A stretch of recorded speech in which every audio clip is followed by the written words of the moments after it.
So the reason why this is important of what I'm doing is, I want you to think about it this way.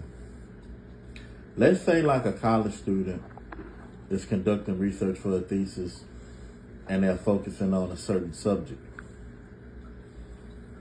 Not all titles or indexes would even have the subject matter that they're looking for. For example, imagine having a database that is so up to date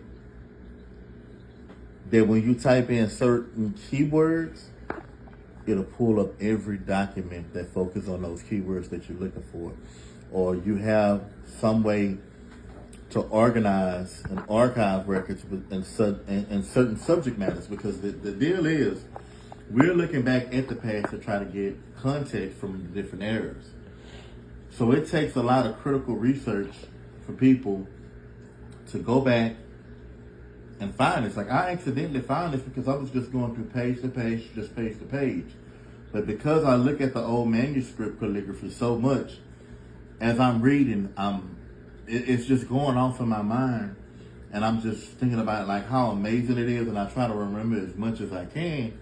And a lot of times when I look at these documents, I don't even write them down, but what stood out the most with this particular document is that keywords, negress, concubinage, then the fact that they spoke about a painting in 1828, I thought there was a significant amount of detailed context of this particular era. When you think of St. Andrew Parish, you don't think about people were getting paintings in St. Andrew Parish in 1828.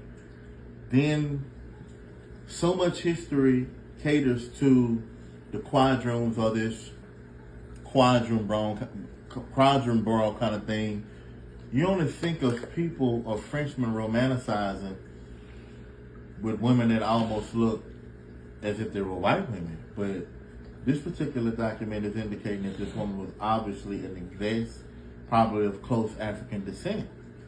So I'm going to definitely research this woman, but this is important especially because it's love stories as this one that are in the archives that I feel could bring attention to St. Andrew Parish and have people want to come visit to try to find all this wonderful history that we have stored here at the courthouse. And I'm glad that we got a clerk of court that actually gives me an opportunity to search for particular documents like this, to kind of share this with the public so they can see the richness of the things that we have at the parish.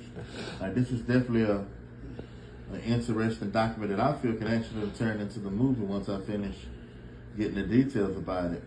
This is another record that would have been lost in history, and it just shows a lot of importance that you have research historians and genealogists as myself.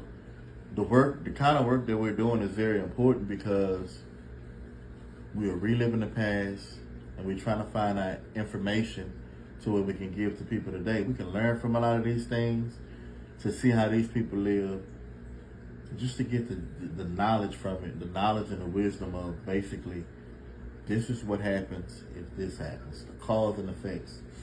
But it's just interesting how you have all of this documentation. Then you have to look at, not everybody could actually read a manuscript. Basically, any kind of written text that was handwritten by man.